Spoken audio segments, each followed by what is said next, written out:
Putin is getting ready to escalate this war and mobilize another 500,000 Russian men. And for the first time in a very long time, Russians are actually out in the streets. But here's the strange part. These protests are not about mobilization, at least not yet. They're about something much, much smaller. The Kremlin is trying to ban a political party that has never actually won any elections. So the question becomes why? Why is the most powerful man in Russia dragging a tiny party into court and handing them all this attention? The answer to that question explains why Russia still has elections but not really democracy. And as if that wasn't bad enough, little Vladimir has started paying bounty hunters to capture his own citizens and send them to the front lines. And Russians are now getting tired of waiting hours for gasoline in one of the biggest oil-producing countries on the planet. And this all is happening right before an election that Putin cares a lot about. So let's get into all that, starting with some context about why people are protesting. You see, coming up in September, Russia is holding State Duma elections. That's just Russia's parliament, and they're also having some governor races. And I know what some of you guys are already thinking. Wait, Russia has elections? Well, this is where I want to share a joke that some of my Russian viewers actually told me. Russia has democracy, it's just that the people don't know they can vote. It's a joke with some truth in it. As you guys might have guessed, the results of these elections are basically pre-decided. Putin's party is going to win, whoever Putin is backing will also win. But here's the thing, that doesn't really mean there's no opposition on the ballot. There is opposition. It's just managed opposition. Let me explain what I mean. There are parties inside Russia that oppose Putin and his party, but in name only. They argue about pensions or about roads or tax details, and that's all they do. They only want to focus on the small things that don't really matter. Behind the scenes, they're actually probably getting paid through the Kremlin so they can benefit from playing the role of the opposition. What they never actually do is oppose the things that actually matter.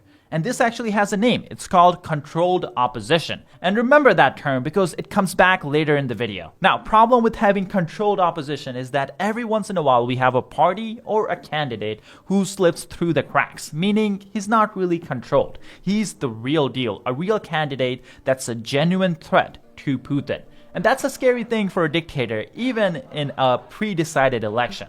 And this all brings us back to the party that everyone is protesting about.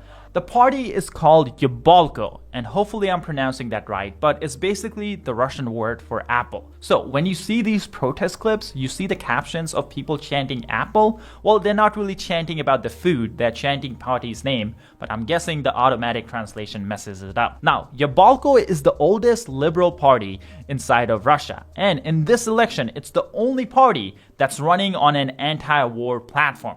They have around 400 candidates across the country, and all of them are campaigning on this one main idea where they want to stop the invasion of Ukraine. Now, that all sounds positive, but here's the strange part. This party is not big at all. Now, I always want to keep in mind that you cannot really trust numbers coming out of Russia.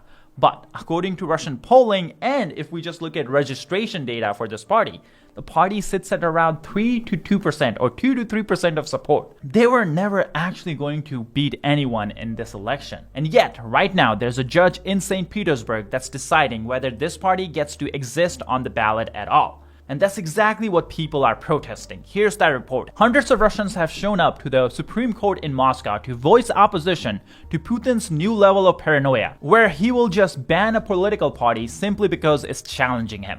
A party with 3% support, a party that's against war. So look at this. This party wasn't a big deal. Putin gets this party to court, and now everyone's paying attention. The question becomes, why is Putin doing this? Why is he accidentally pumping all this attention to a party that was never a threat to begin with? Luckily, we have an answer. And like always, the answer is in history. We don't have to go too far back. We just have to go back to 2013. And it involves a name that you probably know, Alexei Navalny. You see, in 2012, Putin had just come back for a third term as president. And a lot of Russians were actually angry about how he did it and that he's even doing it. He's breaking the constitution. Now, according to the Russian constitution at that time, nobody in Russia could hold more than 2 consecutive terms. So, after being president from 2000 to 2008, Putin steps down, which basically means he became the prime minister and he installed Medvedev as president. All the while, Putin is still running the country from behind the curtain.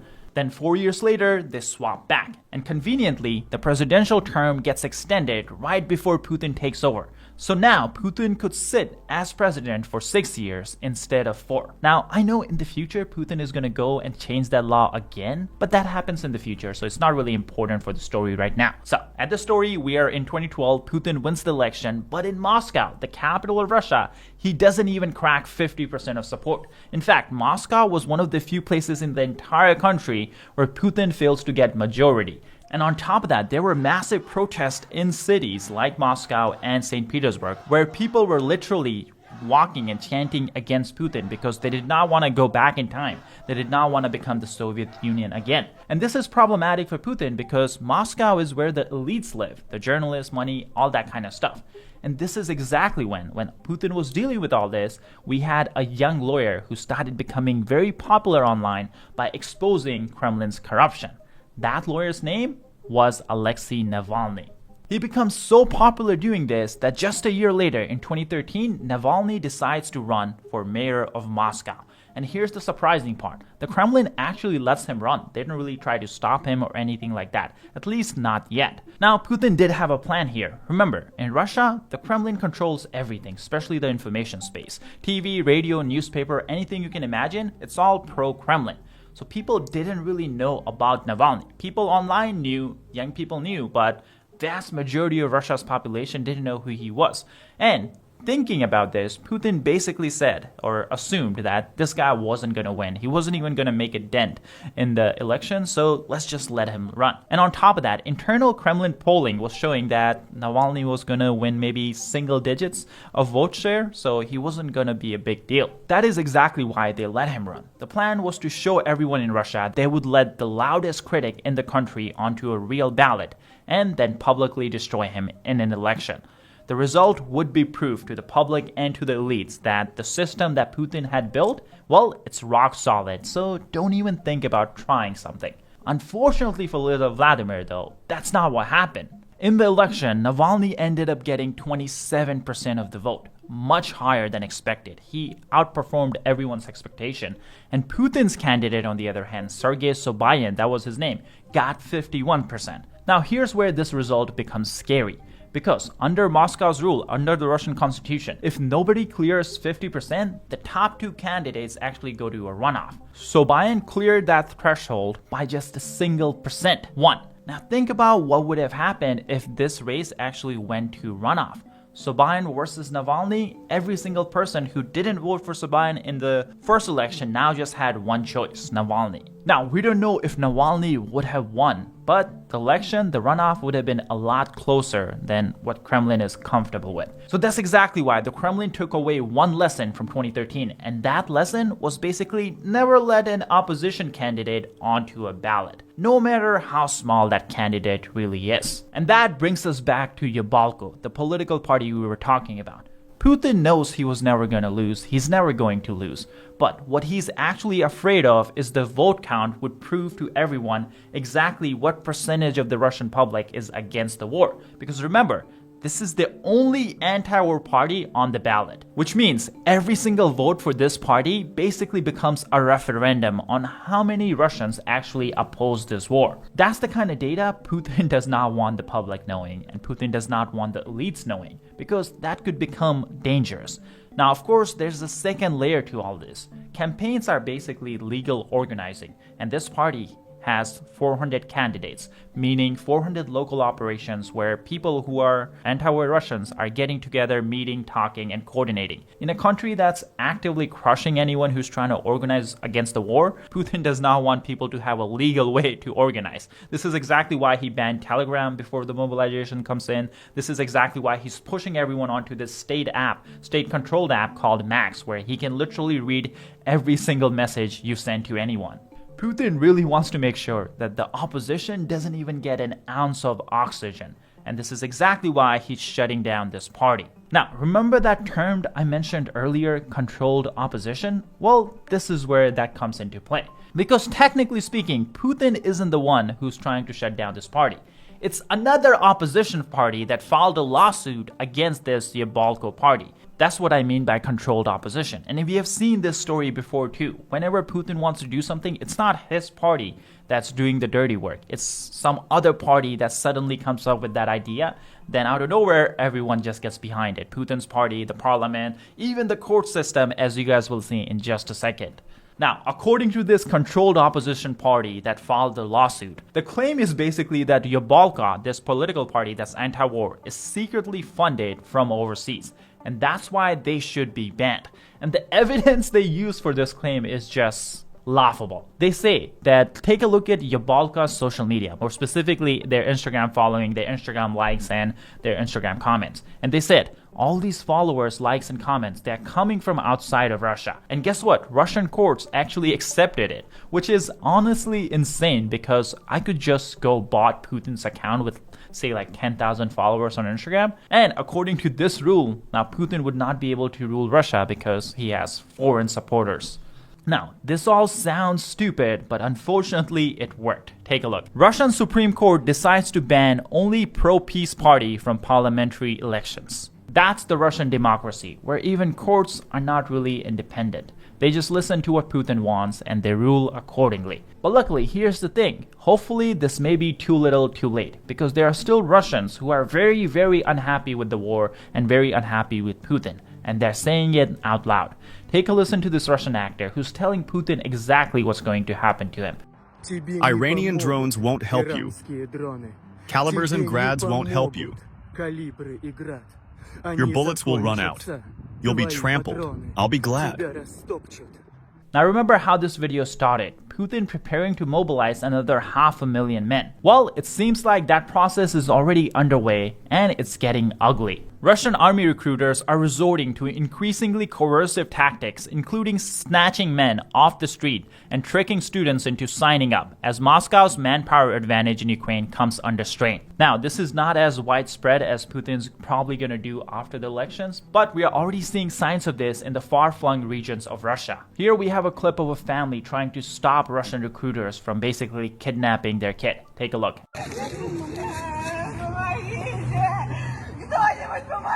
Ребята, нет, не помогайте, всех забрали. Помогите мне! Нет, пожалуйста, помогите!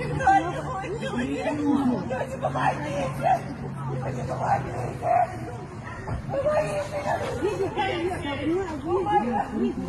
помогите!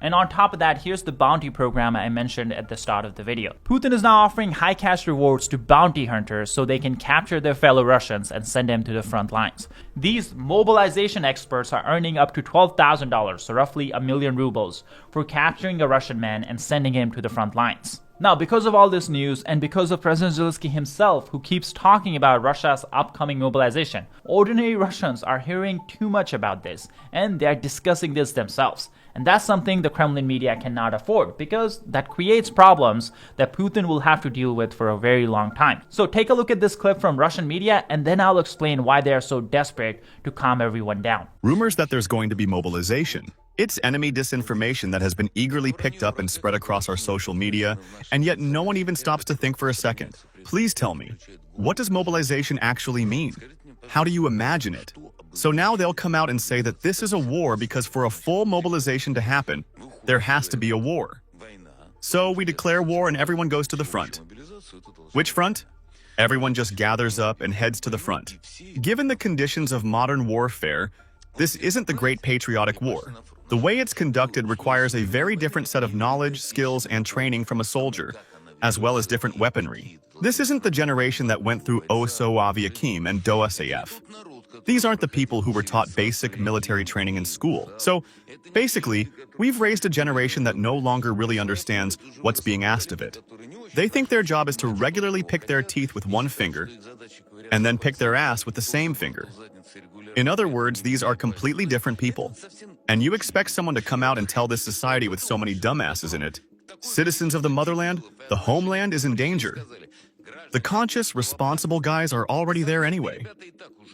Now, before we get into the reason as to why Putin does not want Russians knowing about the mobilization, I have an important topic that I need to cover. Something I just want to be straight up about. I'm sure you guys have seen it. YouTube channels are getting bought left and right. Either media companies are buying them, investment firms, or just billionaires snapping them up because the audience that the channels have are worth money. But every time it happens, I think you know what comes next. The uploads just change a little bit and quality's not the same anymore, you know? Slowly and slowly, the channel you subscribe to changes into something else. Well, guess what? That's not gonna happen here. There are no billionaires who own this channel. We actually have no investors, no parent companies, anything like that. Which means when we cover Russia, Iran, China, anything that we wanna cover, we only answer to you guys. But there is a catch. We want to keep scaling. We want to do new projects, new documentaries that require on-the-ground teams. So, to support that kind of work, we built Basics Insider, where you get exclusive videos that you will not find anywhere else. And in return, you're the reason this channel stays independent. We'd rather be funded by thousands of our own viewers than one billionaire. And that's exactly why we built Basics Insider. So if you want to support our channel and get exclusive videos in return, you can become a member right now by clicking the join button down below or by going to basicsinsider.com. If you want media that answers to its viewers, well, that's exactly what we are building. So we would love to have your support. Now let's talk about the reason why Putin does not want Russians to believe that the mobilization is coming. You see, if Russians believe a draft is coming, they will act. They make preparations ahead of time, or maybe some of them will just leave the country. And that's something Putin does not want Russians doing, because if that happens before he mobilizes, then his recruitment pool shrinks, which again might be a problem, but it's not going to be a major problem. The major problem is that Russia already has a labor shortage, and this is something we have covered in previous videos. Russia's unemployment rate is at 2%, which sounds like a good thing because it's so low, but in reality, it's actually not. Unemployment rate being that low basically hints at a labor shortage, and there's simply nobody left to hire, and that's why the rate is so low. Now, we know how it happened. When Putin started this war, a lot of Russians left. Then he sent a bunch more Russians to the front lines, and then on top of that, when he announced the partial mobilization in October of 2022, we had nearly 1 million Russians just flee the country because they did not want to get drafted. That exodus created a shortage that Russia is still dealing with to this very day. So if enough people leave again and Putin mobilizes, he creates a problem that Russia will be paying for a very, very long time. It may actually collapse its economy. In the last video, we talked about how this is something current mayor of Moscow is actually publicly talking about. Now, we actually have fresh evidence of how bad this labor shortage already is. Because guess who just started arriving in Russia?